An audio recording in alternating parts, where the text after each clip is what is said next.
En attendant, nous allons à l'Assemblée nationale où la loi des finances a été définitivement votée par les députés. Les députés ont examiné et adopté la deuxième partie de ce projet de loi consacré aux dépenses évaluées aujourd'hui à plus de 2400 milliards de francs CFA sur une prévision de recettes de plus de 2023 milliards de francs CFA, soit un déficit de 387 153 milliards. La majorité des députés de l'opposition s'est abstenue du vote ou simplement voté contre le dit projet de loi. C'est ce que nous dit Agali Aguissa.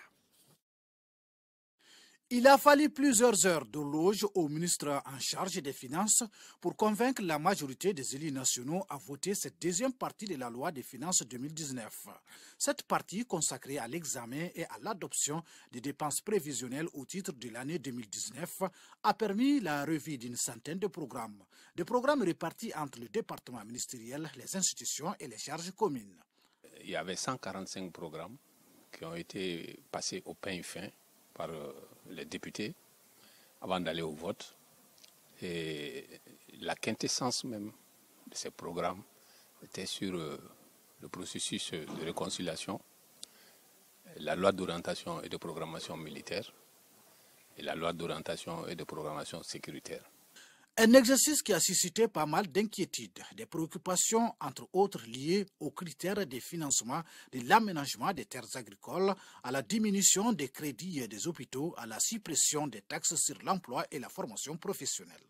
Votre inquiétude par rapport aux aménagements des terres à faire dans les zones que vous avez indiquées et quel serait le critère pour pouvoir procéder à ces aménagements-là?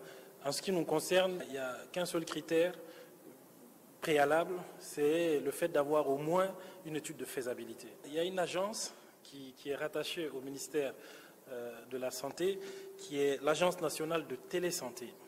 Cette agence nationale a développé un système de gestion et d'information. Ce système de gestion et d'information nous permet d'avoir une meilleure traçabilité des recettes des hôpitaux. C'est à partir de ce constat-là que nous avons souhaité obliger les hôpitaux à utiliser ce système de gestion et d'information. Et donc aujourd'hui, certains hôpitaux font de la résistance par rapport à cela. Au finish, les députés, dans leur majorité, ont donné quitus au gouvernement de mettre en œuvre la loi des finances 2019. Dans les camps de l'opposition, il y a ceux qui se sont abstenus du vote et ceux qui ont voté contre l'application de cette disposition réglementaire. Nous avons voté contre parce que d'abord les prévisions de dépenses qui faisaient principalement l'objet du vote de cette deuxième partie n'étaient pas bien précisées et également n'étaient pas bien justifiées. Pour une part, l'opposition a raison, parce que n'oubliez pas que nous sommes à notre début d'exercice par rapport au budget en mode programme. Et par rapport à cela, nous avons demandé au gouvernement de faire un effort, parce que le gouvernement a 2 ans de sursis, de grâce.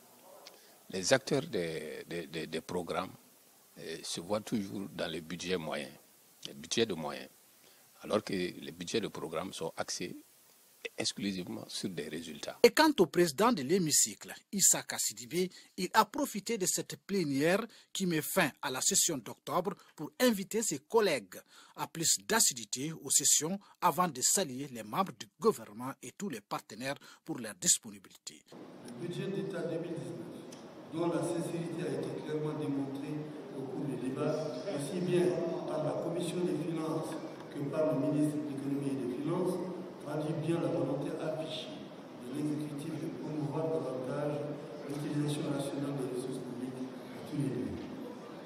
En guise de rappel, le budget d'État au titre de 2019 prévoit une recette de 2023,150 milliards de francs CFA. Les dépenses se chiffrent à 2410,400 milliards de francs CFA, soit un déficit de 387,250 milliards de francs CFA, contre 373,153 milliards de francs CFA en 2018, soit une augmentation de 3,78%.